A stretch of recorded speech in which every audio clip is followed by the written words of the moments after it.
6 months ago, my life changed forever. My mom, my biggest supporter and the glue that held our family together, passed away after a long and painful battle with cancer. She was my best friend, my rock, and the person I trusted the most in the world.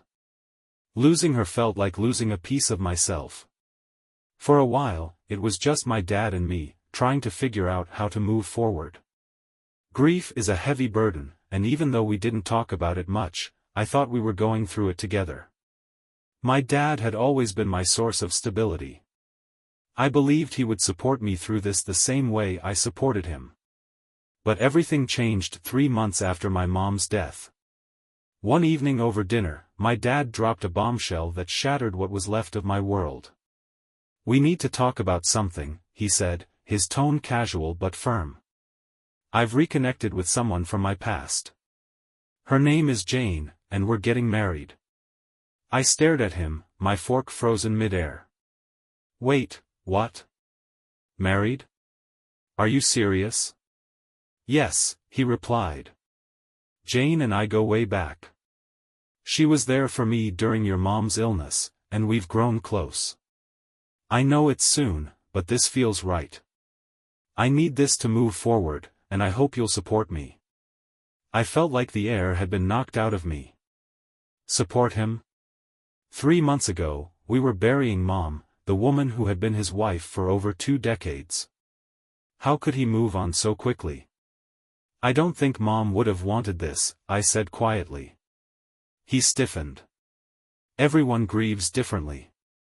This is what I need to heal. Jane will be good for both of us."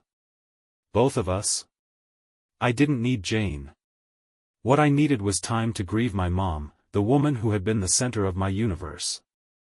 But I knew better than to argue. My dad wasn't someone you could reason with once he had made up his mind. 2 weeks later, Jane moved into our house with her 17-year-old daughter, Emily. It was surreal to see strangers living in the home my mom had built with so much love and care. At first, Jane seemed nice. She was polite, always smiling, and made an effort to engage me in conversation. But it didn't take long for her to show her true colors. She wasn't just trying to blend into our lives, she was trying to take over. She started making changes to the house almost immediately. Small things at first, like moving furniture around and replacing Mom's decorations with her own. Then she started talking about remodeling the kitchen and updating the living room. Every change felt like another piece of my mom was being erased. Emily wasn't much better. She treated me like an outsider, making passive-aggressive comments and acting like the house was hers. "It's so cramped here," she complained one day. "My room barely has enough space for my stuff." I tried to keep the peace, reminding myself that this was an adjustment for everyone. But no amount of rationalizing could prepare me for what came next. One evening, my dad sat me down for what he called a serious conversation. I could tell by the look on his face that I wasn't going to like what he had to say. "We've been thinking," he began, "and we believe it would be best for everyone if you stayed with Uncle James for a while." I blinked, unsure if I'd heard him correctly. "You want me to leave?" "It's not about you leaving," he said quickly. "It's just that Emily needs her own room, and with the space we have, it would make more sense if you stayed with James temporarily." I couldn't believe what I was hearing. My own father was asking me to give up my room, my sanctuary, the place filled with memories of my mom, for someone he'd known for a few months. I wanted to yell at him, to tell him how unfair and hurtful this was. But I knew it wouldn't make a difference. Dad had already made up his mind. "Okay," I said quietly. He looked surprised. "Okay? Are you sure?" "Yeah. I'll start packing tonight." That night, I called Uncle James, my mom's brother, and told him what had happened. He was furious. "He told you to leave your own house," he said, his voice rising. "That's ridiculous. You have just as much right to be there as he does." I didn't know what to say. "You're welcome to stay here for as long as you need," he said firmly. This is your home too. His words brought me a sense of relief I hadn't felt in weeks. The next day, I packed my bags and left the house I'd grown up in. Living at Uncle James's house was a mix of comfort and sadness. On one hand, I finally felt like I could breathe again without the toxic tension of Jane and Emily hovering over me. On the other hand, leaving the home I grew up in, the home my mom had worked so hard to build, felt like losing yet another part of her. Uncle James, as always, was supportive. He listened without judgment as I vented about everything. "You don't deserve this," he said one evening. "Your mom worked hard for that house, and she would have wanted you to feel safe there. It's wrong for your dad to push you out." His words comforted me, but they didn't erase the pain. For the first few days, I didn't hear from my dad. I assumed he was relieved that I left without putting up a fight. Maybe he thought he'd gotten what he wanted. Jane and Emily could settle in without me there as a reminder of the life he'd left behind. Then, suddenly, my phone started blowing up. At first, it was just a single text from Dad, "We need to talk. Call me when you get this." I ignored it. A few hours later, another text arrived, "It's important. Please call me." When I still didn't reply, the calls began. One after another, until my voicemail was full. I assumed he was trying to guilt me into coming back. Maybe Jane or Emily had realized that pushing me out so soon after Mom's death made them look bad. But as the calls became more frequent, I started to feel uneasy. What was going on? Finally, I caved and sent a single text back, "What do you want?" His reply came almost immediately, "We need to talk about your mom's will. Please call me." My stomach dropped. My mom's will? She had mentioned it briefly when she was sick, saying she wanted to make sure everything was in order, but I hadn't thought much about the details. What could be so urgent? When I didn't call him, Dad sent a long text explaining everything, or at least, his version of it. Apparently, my mom's estate attorney had sent him a letter informing him that her share of the house, 50%, had been left to me. Legally, this meant I was now a co-owner of the property alongside my dad. He couldn't sell it, remodel it, or make any major decisions without my consent. I sat there, rereading the message over and over. At first, I didn't know what to feel. Shock? Gratitude? Anger? It was like my mom had reached out from beyond the grave to protect me, ensuring that I had a stake in the home she'd worked so hard to build. Suddenly, everything started to make sense. My dad's frantic calls weren't about reconciling or fixing our relationship, they were about control. He needed me back under his roof so he could regain some authority over the house. Without me, he was stuck. That evening, I sat down with Uncle James and told him what had happened. "That explains a lot," he said grimly. "Your mom must have known something like this could happen. She was protecting you." His words brought tears to my eyes. Even while battling cancer, my mom had been thinking about my future, planning for a time when she wouldn't be around to protect me. "What do I do now?" I asked. "You hold your ground," Uncle James said firmly. "Don't let them manipulate you into giving up your share of the house. That's your inheritance, and your mom wanted you to have it for a reason." The days that followed were chaotic.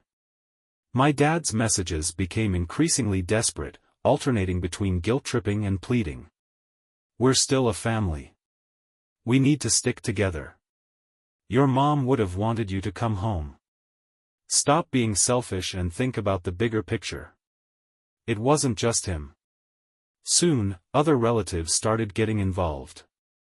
My phone lit up with messages from aunts, uncles, and cousins, all on my dad's side of the family. "Your dad's under a lot of stress," one aunt wrote. "You need to be the bigger person and go back home." Another said, "Family comes first. Don't let a stupid argument tear you apart." The constant messages were overwhelming. Not a single person asked how I was doing or why I had left. To them, I was just a stubborn teenager refusing to make peace. Then came the most surprising text of all, from Jane herself. "Hi, I hope you're doing okay. I know things have been tense, but we really miss you around here.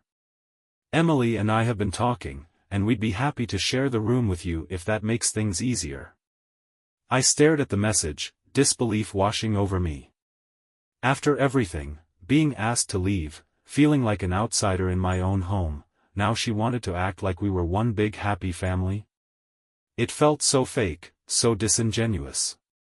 She didn't care about me, she just wanted to smooth things over because she and my dad needed me for the house. I didn't bother responding.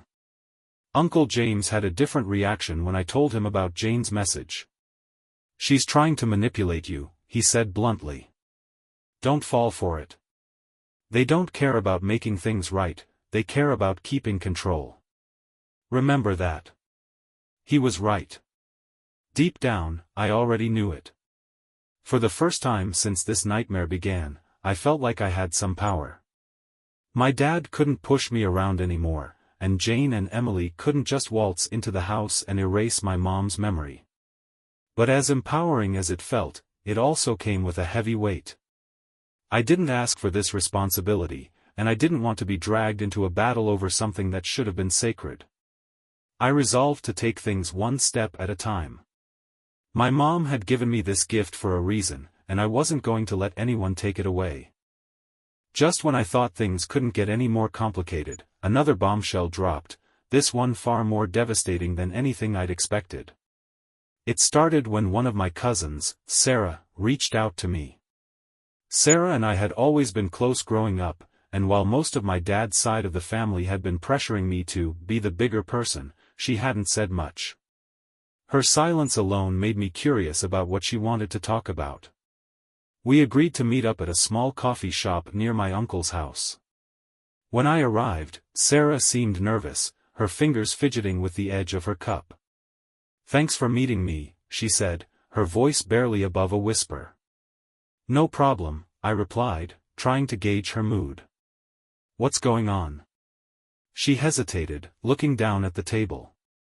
I wasn't sure if I should say anything, but "I think you need to know the truth about your dad and Jane." My stomach dropped. "What about them?" Taking a deep breath, Sarah said, "They were seeing each other before your mom died." For a moment, I just stared at her, not fully processing what she'd said. "What do you mean?" "I mean, it wasn't just after your mom passed. It started while she was still alive," Sarah said, her words heavy with guilt. "I saw them together once, at a restaurant. They weren't just having lunch, they were acting like a couple." My heart started pounding. "When was this?" She bit her lip. "It was a few months before your mom passed." I didn't want to believe it at first, but it was obvious. "And I eventually told your mom." Those last words hit me like a punch to the gut. "My mom knew?" "She didn't say much," Sarah continued. "I think she already suspected something was going on. But I could see how much it hurt her." Tears welled up in my eyes as I thought about everything my mom had gone through in her final months. Battling cancer was hard enough, but to also carry the weight of knowing her husband was betraying her? It was too much. "Why didn't you tell me sooner?" I asked, my voice trembling. "I didn't know if it was my place," Sarah said. "And honestly, my mom told me to stay out of it. But seeing everything you're going through now, I couldn't keep it to myself anymore."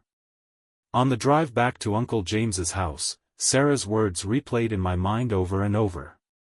Suddenly, so many things started to make sense, the way my mom had insisted on making sure her will was finalized before she passed, the sadness in her eyes when she looked at my dad, and the tension that had lingered between them even in her final days. She must have known. She must have realized she couldn't trust him, and that's why she left her share of the house to me. It was her way of protecting me, ensuring that I wouldn't be left with nothing if my dad decided to move on too quickly with someone else. And that's exactly what had happened. When I got home, I told Uncle James everything. He wasn't surprised. I always had a feeling something was off, he admitted. Your dad didn't act like a grieving husband after your mom passed. It was like he'd already moved on. Hearing it from Uncle James only made the betrayal cut deeper. My dad hadn't just replaced my mom, he'd been emotionally checked out of their marriage long before she was gone. The next day, I decided I needed answers. As much as I wanted to cut all contact with my dad, I couldn't move forward without confronting him about what I'd learned. I called him and told him I wanted to talk. He sounded surprised but agreed to meet me at the house. When I walked into the living room, Jane was sitting on the couch, her face carefully neutral. My dad, on the other hand, looked nervous. "What's this about?" he asked. I didn't bother with pleasantries. "I know about the affair," I said bluntly. He froze. Jane's face went pale, and she quickly glanced at my dad as if to ask, "What did you tell her?" "You don't know what you're talking about," Dad said, his voice unsteady. "Don't lie to me," I snapped. "Sarah told me everything. She saw you with Jane before Mom passed away. And she told Mom." For the first time, my dad looked genuinely panicked. "Your mom and I, we had our issues. But it wasn't like that." "Oh, really?" I said, crossing my arms. "Then what was it like? Because from where I'm standing, it looks like you were cheating on her while she was fighting for her life." Jane tried to chime in. "It's not what it seems." "Save it," I cut her off. "I'm not interested in your excuses. You knew my mom was still in the picture, and you didn't care. That tells me everything I need to know about you." She fell silent, her cheeks burning red. I turned back to my dad. "I'm not here to argue or get an apology. I just want you to know that I'm done. I'm done pretending like this family is something it's not, and I'm done letting you walk all over me. You can have your new life with Jane and Emily, but I'm not going to be a part of it." My dad opened his mouth to respond, but I didn't give him the chance. I grabbed my bag and walked out the door without looking back. Since that confrontation, I've blocked both my dad and Jane on social media and stopped responding to messages from his side of the family. The guilt tripping hasn't stopped. Apparently, Dad has been telling everyone I'm being selfish and tearing the family apart. But I don't care anymore. Uncle James has been a pillar of support through all of this. He's helped me find a lawyer to figure out what to do with my share of the house. I'm still deciding whether to sell it, rent it out, or hold on to it for now. But one thing is clear, I'm not going to let my dad and Jane control what my mom left for me. Walking out of that house after confronting my dad felt like a weight had been lifted off my shoulders. For the first time in months, I felt like I was finally taking control of my life. But it didn't make things any easier. The guilt-tripping and manipulation from my dad's side of the family continued, escalating after I cut off contact. Cousins, aunts, uncles, they all had something to say. Messages flooded my phone, with everything from passive-aggressive comments to outright accusations. "You're being so selfish," one cousin wrote. "Your dad has been through a lot. Can't you try to see things from his perspective?" Another message from an aunt said, "Your mom wouldn't want this. She'd want you to forgive your dad and move forward as a family." But the worst were the messages that tried to minimize my pain. "It's just a house. Let it go and stop making things harder for everyone." I didn't reply to any of them. It was exhausting enough to read the messages, let alone argue with people who didn't care about my side of the story. Just when I thought I'd heard it all, Uncle James dropped another bombshell. One evening, as we were going over the details of the house with my lawyer, he mentioned something he hadn't shared before. "You know," he said, setting his coffee mug down, "your mom told me something before she passed. I didn't think much of it at the time, but now it makes sense." "What did she say?" I asked, my curiosity piqued. "She told me she didn't trust your dad. She didn't go into detail, but she said she'd made arrangements to make sure you'd be taken care of, just in case he did something stupid, as she put it. I leaned back in my chair, the weight of his words sinking in. My mom had known. She had known that my dad might betray her trust, and she'd planned for it. That's why she left you her share of the house, Uncle James continued. And why she set up the trust fund. She wanted you to have a safety net, no matter what happened with your dad. Hearing this filled me with a mix of emotions. On one hand, it was comforting to know that my mom had gone to such lengths to protect me. But on the other hand, it was heartbreaking to think about how much she must have been carrying in her final months. The house was the last big piece of the puzzle. Legally, I owned half of it, and my dad couldn't make any major decisions about it without my consent. My lawyer laid out my options. 1. Sell my share. This would give me financial freedom but also mean giving up any connection to the home my mom had built. 2. Rent out my share. This would give me some passive income but might make things messier with my dad. 3. Hold on to it. I could wait and see how things played out, keeping control of my share for the time being.